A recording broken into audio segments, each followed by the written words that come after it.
The most terrifying thing about the world's most prolific murderers is where they go after the crime. They don't retreat to a dark lair. They go back to the patrol car, the construction site, or the crisis center. They are our neighbors. Which raises a disturbing question. How does a seemingly normal, functioning human brain suddenly permit itself to cross the ultimate moral boundary and take another life? The journey to murder does not actually begin with a physical act of violence.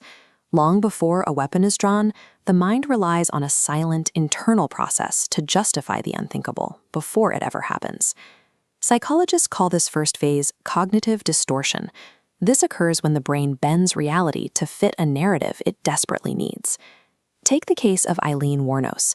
To Wuornos, the world lacked nuance. Her perception warped until she genuinely believed every single man who picked her up on the highway was an identical, lethal predator waiting for the exact right moment to strike.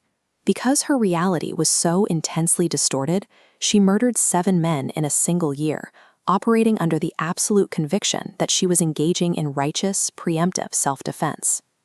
A related justification appears in cases of extreme misogyny. In these instances, a hatred for women runs deep enough that the killer's mind converts it into a validating moral code.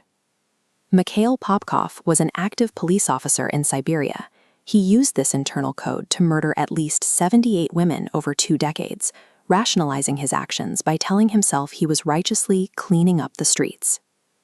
The very first step for a serial killer is the construction of this warped mental theater, a place where they never play the villain, casting themselves only as the righteous judge or the defensive victim.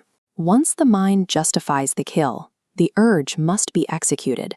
How a killer acts on that impulse exists on a wide, terrifying spectrum. On one end is fantasy fixation.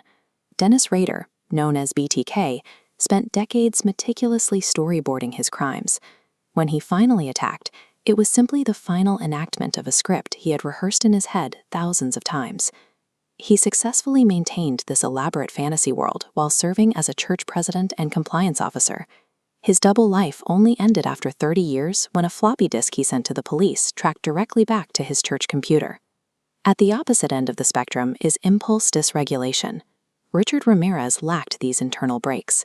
Ramirez didn't have a plan or a decades-long fantasy. He operated purely on chaotic urges, killing, stealing, or assaulting in a single night based solely on whatever impulse struck him. The homicidal urge spans from the meticulous calculation of a mental storyboard to the absolute absence of impulse control. At the moment of the kill, the brain activates victim objectification, the necessary mental bridge to step over natural hesitation and end a life. John Wayne Gacy demonstrated this extreme detachment. His brain systematically stripped his victims of their identities until they were no longer people. To Gacy, they were inanimate objects, mere logistical problems to be solved. Because he viewed them as objects, he could murder and bury 26 victims in the crawlspace beneath his house, then host dinner parties directly above them without feeling a trace of internal conflict. The act of murder is only sustainable because the killer literally unplugs their capacity to register the victim as a living, breathing human being. But what happens the morning after? How does someone wake up, pour a cup of coffee, and return to normal society without breaking down under the psychological weight of their own crimes? Some rely on emotional detachment. Pedro Lopez operated with a flat, emotionless calm that completely replaced empathy. Feeling nothing was easier than feeling something, allowing him to treat deceased victims like inanimate dolls at a tea party. Others utilize an extreme defense mechanism called compartmentalization. Ted Bundy illustrated this duality with terrifying precision. Bundy's mind built impenetrable walls between his identities. The counselor saving lives on the crisis hotline and the monster hunting on the college campus never interacted. They didn't even know each other existed. These mental barriers form the architecture of concealment.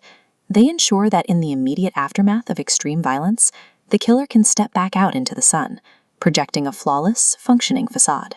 Even when the facade finally crumbles and they are caught, one final trait often overrides any potential for remorse: extreme narcissism.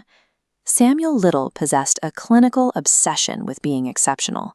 Sitting in a prison cell, He willingly confessed and drew perfect portraits of his unknown victims, caring solely about securing his place in history.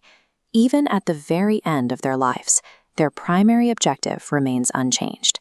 They seek infamy, a final act that proves the total and permanent absence of a human conscience. This defines the chilling reality of the serial killer. They aren't supernatural monsters. They are ordinary humans who employ a systematic psychological framework, a series of internal defenses designed to permanently erase empathy.